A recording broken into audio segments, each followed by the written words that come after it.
नमस्कार। आशा है आप सभी स्वस्थ व आनंद होंगे। मेरे पिछले वीडियोस पे हमारे मित्रों ने कुछ प्रश्न भेजे हैं मुझे, जिसको कवर करने के लिए उन्होंने आग्रह किया है। एक तो वर्क लाइफ बैलेंस, और दूसरा उन्होंने कहा है कि एक शाखा प्रबंधक के रूप में हम अपनी रिस्पॉन्सिबिलिटी को अच्छे से कैसे डिस्चार्ज कर सकें, कैसे टाइमली सारा काम कर सकें। अगर आप गाइडेंस दें तो हमें सहूलियत होगी। आज मैं ब्रांच मैनेजर्स के रोल के बारे में थोड़ा सा बताना चाहूंगा।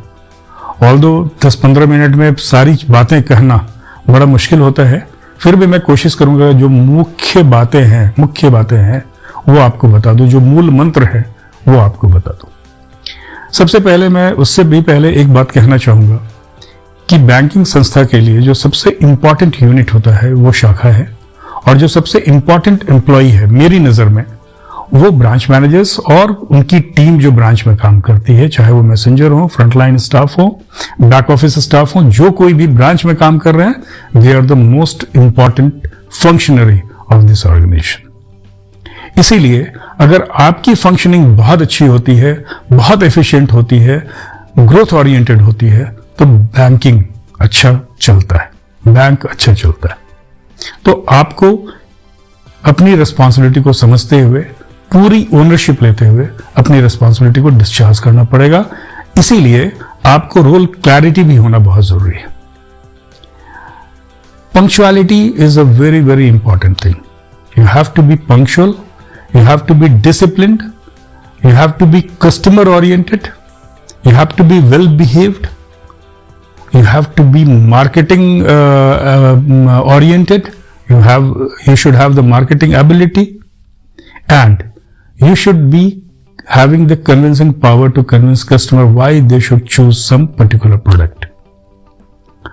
तो क्लैरिटी भी होनी चाहिए, प्रोडक्ट का नॉलेज भी होना चाहिए। एक ब्रांच मैनेजर को इन सारी चीजों को लेके, you are a branch head, you are managing the branch, so the management skill, leadership skill से आपको पूरी तरह से ओतप्रोत होना चाहिए। मैं यही बोलूंगा, पूरी तरह आपके पास वो सारी स्किल्स होनी बहुत जरूरी है। दूसरी चीज क्या है कि हम लोग अगर अपने आप को वेल ऑर्गेनाइज्ड कर लें, अगर हमें पता है कि डेली रूटीन क्या है, और someday some kind of different priorities comes, like data quality आपको improve करनी है, तो बहुत सारी चीजों को सिस्टम में करेक्ट करने की जरूरत पड़ती है। तो वो सारी चीजें आ जाती हैं, प्रेशर बिल्टअप हो जाता है आपके ऊपर। उससे आपका रूटीन इंपैक्टेड नहीं होना चाहिए। जो रूटीन वर्क है वो रूटीन वर्क है, उसे तो डे टू डे बेसिस पे टाइमली कंप्लीट करना है, वो पेंडिंग नहीं हो। अगर वो पेंडिंग नहीं है तो फिर जो आपके पास रूटीन, आपके पास जो प्रायोरिटीज आते हैं डे टू डे बेसिस पे, कुछ नई चीजें आ जाती हैं, उसको आप अपनी टीम में अगर डिस्ट्रीब्यूट कर लें प्रॉपरली, और सारे लोग मिलके ये डिसाइड कर लें कि उसको हम ठीक से कंप्लीट कर लेंगे, तो मुझे नहीं समझ में आता है कि रुकने की जरूरत या ओवर स्टे करने की जरूरत या सैटरडे संडे आने की जरूरत क्यों पड़े। इसके लिए आपको अपनी टीम को जानना बहुत जरूरी है कि आपके किस टीम के मेंबर में किस तरह की कैपेबिलिटी है। मैं आईटी कैपेबिलिटी की बात नहीं करता, 5, 7, 9 उस कैपेबिलिटी की बात नहीं कर रहा। मैं अपने एम्प्लॉइज के भीतर में किसमें कम्युनिकेशन स्किल है, किसमें मार्केटिंग एबिलिटी है, किसमें बैक ऑफिस कंप्यूटर रिकंसिलिएशन की बहुत ही ज्यादा अच्छी क्वालिटी है, कौन कस्टमर को कन्विंस कर सकता है। ये सारी चीजें अगर हमें पता होती हैं, अकॉर्डिंगली अगर हम वर्क डिस्ट्रीब्यूट करते हैं, तो चीजें भी प्रॉपरली होती और एम्प्लॉय हैप्पीनेस भी बढ़ता है। मेरा ये कहना है कि एम्प्लॉय तभी हैप्पी होता है जब उसको उसके एप्टीट्यूड के हिसाब से काम मिलता है, और जिसको करके वो खुश होता है। तो ये सारा चीज अगर आप जानते हैं लोगों के बारे में, तो आप अकॉर्डिंगली केयर करते हैं when you are distributing the work. Team building करनी पड़ती है, बॉन्डिंग करनी पड़ती है, तो आपस में बातचीत, आपस में हडलिंग, ये सारी चीजें अगर आप इंप्लीमेंट करें डेली बेसिस पे, तो कहीं कोई दिक्कत नहीं आएगी। बैंक काफी ऑटोमेशन पे जा रहा है, डिजिटल मोड पे जा रहा है।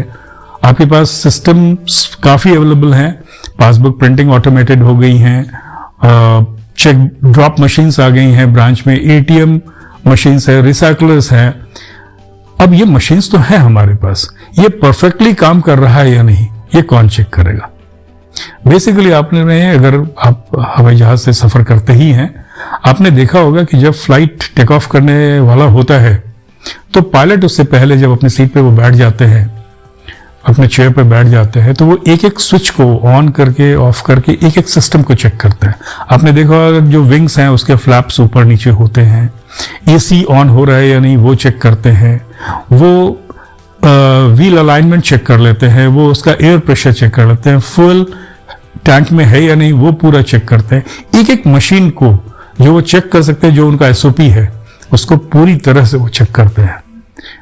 मेरा यही कहना है कि कोई भी ब्रांच मैनेजर जब शाम को ब्रांच छोड़े और सुबह जब वो सबसे पहले ब्रांच पहुंचे, दोनों टाइम अगर अपने सारे सिस्टम्स को जो उनको अवेलेबल हैं उसको एक बार चेक कर लें और उसमें अगर कोई डेफिशिएंसी हो गई, कोई गड़बड़ है, उसको ठीक करवा लें, तो मेरे ख्याल से आपके डे के परफॉर्मेंस में कोई बाधा नहीं आएगी।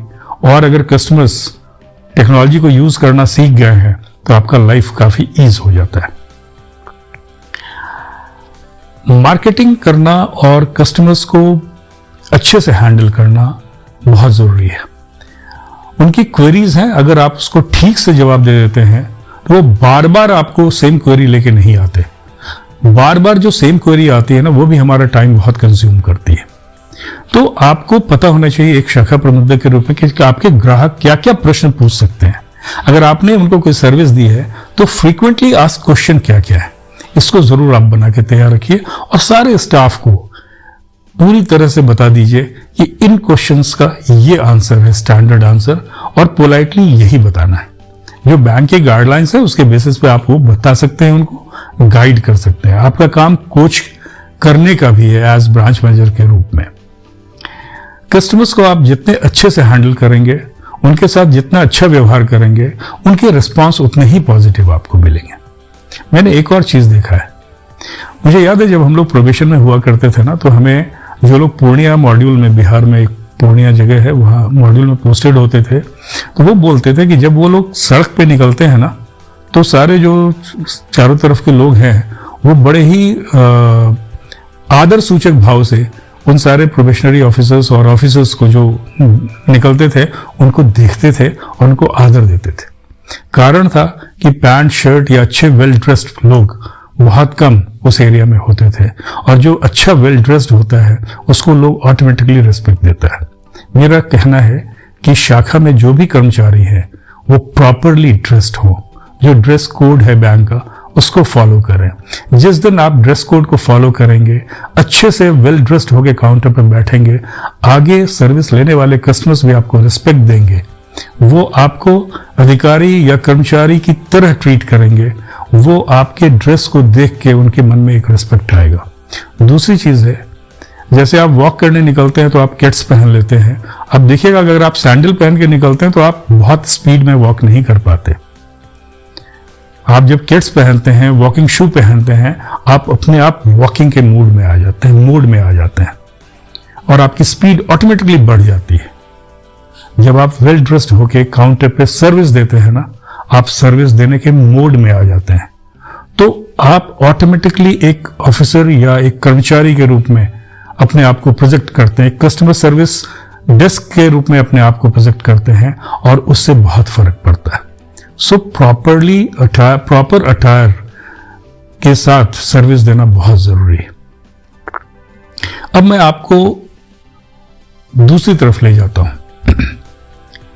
जब आप ब्रांच मैनेजर होते हैं तो आपको बहुत तरह के प्रेशर आते हैं, बहुत तरह की चीजें आती हैं, बहुत समय आपको यह दुविधा होती है कि रूल कुछ बोल रहा है, हमें करना कुछ है, क्या करें।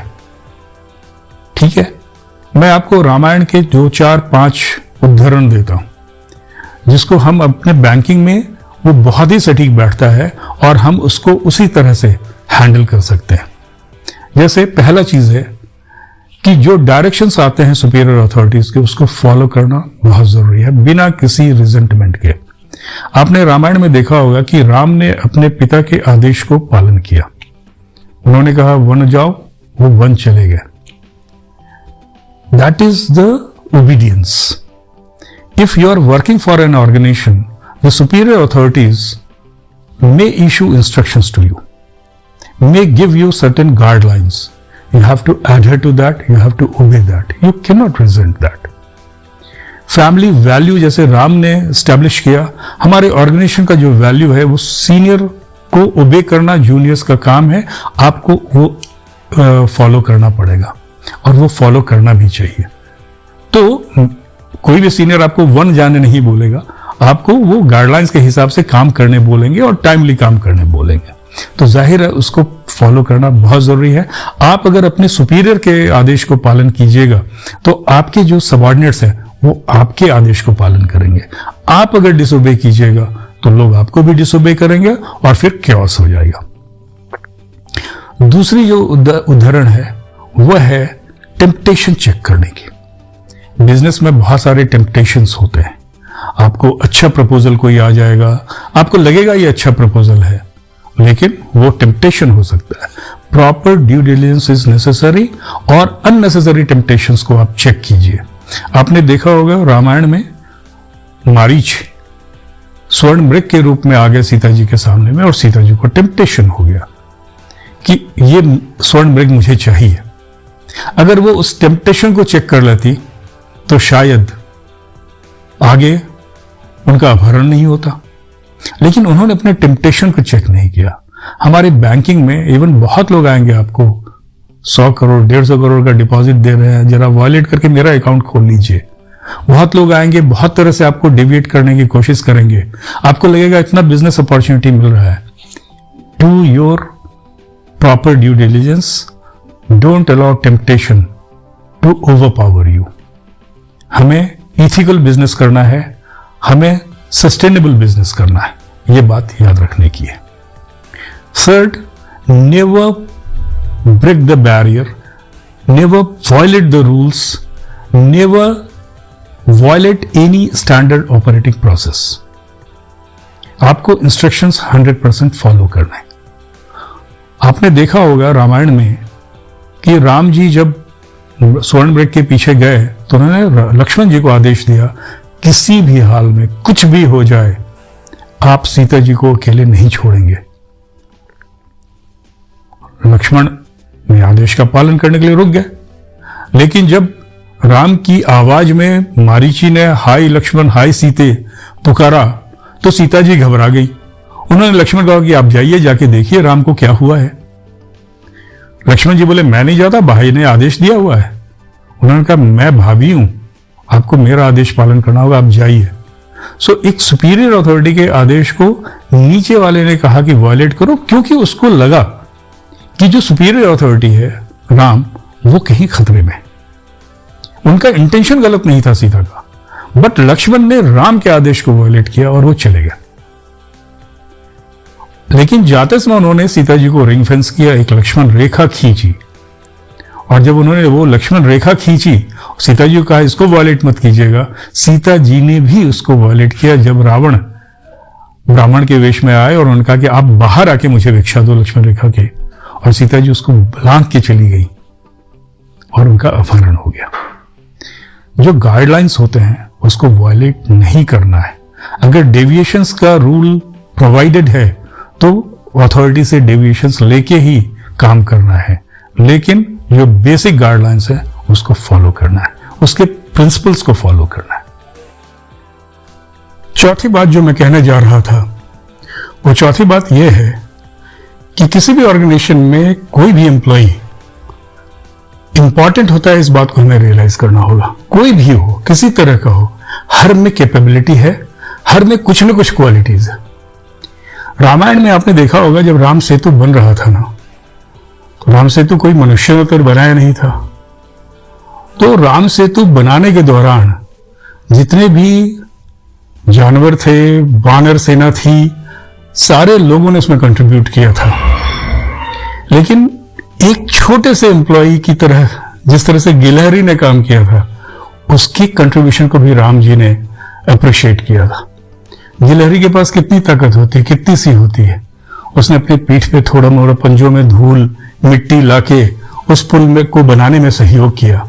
राम जी ने उसे अपने हाथ पे उठा के, कहानी यही है कि राम जी ने हाथ पे उठाई, उसकी पीठ को सहलाया, अप्रिशिएट किया। एज अ रिजल्ट जो लाइंस आपको दिखती हैं वो राम जी की उंगलियों के निशान है। ये कहानी है, लेकिन इसका मूल मंत्र यही है कि कितना भी छोटा एम्प्लॉय हो, उसको अप्रिशिएट करना है, उसके एफर्ट को अप्रिशिएट करना है। जिस दिन एज अ ब्रांच मैनेजर आप सबको रिकॉग्नाइज करना शुरू करेंगे ना, मेरे ख्याल से आपको कभी कोई तकलीफ नहीं होगी, सब लोग पॉजिटिवली कंट्रीब्यूट करेगा। Know your competitors, know your enemies, respect your enemies as per their qualities. Ravan की क्वालिटी को राम जी ने रेस्पेक्ट किया, उनसे पूजा कराई राम सेतु की, वो वैदिक ज्ञाता थे। उसके उपरांत उन्होंने उसको, जब उनकी मृत्यु हो गई, रावण की हत्या हो गई, वध हो गया बेसिकली, तो उनको दाह संस्कार किया, उनको रेस्पेक्ट दिया उस तरह का। हमारे बैंकिंग में एनिमी कोई नहीं होता, कंपिटिटर्स होते हैं। हमें अपने कंपिटिटर्स के स्ट्रेंथ एंड वीकनेस को पहचानना है, स्ट्रेंथ से सीखना है और उसको रेस्पेक्ट करना है और उनसे कंपीट करना है हेल्दी वे में। जिस दिन अपने आप को आप उनके जूतों में रख के उनसे कंपीट करना शुरू करोगे, मेरे ख्याल से बिजनेस बहुत आराम से ग्रो करेगा। Learn good things from your competitors, leave bad things of your customers behind and grow healthy. ये जो 5 चीजें हैं रामायण की, अगर इनको आप ठीक से पालन कर लें, मेरे ख्याल से आपको अपने किसी भी असाइनमेंट में कभी भी कोई दिक्कत नहीं आएगी। आप सबों को दुर्गा पूजा की हार्दिक शुभकामनाएं। आज चौथा दिन है, आप सभी अच्छे से रहें। नमस्कार।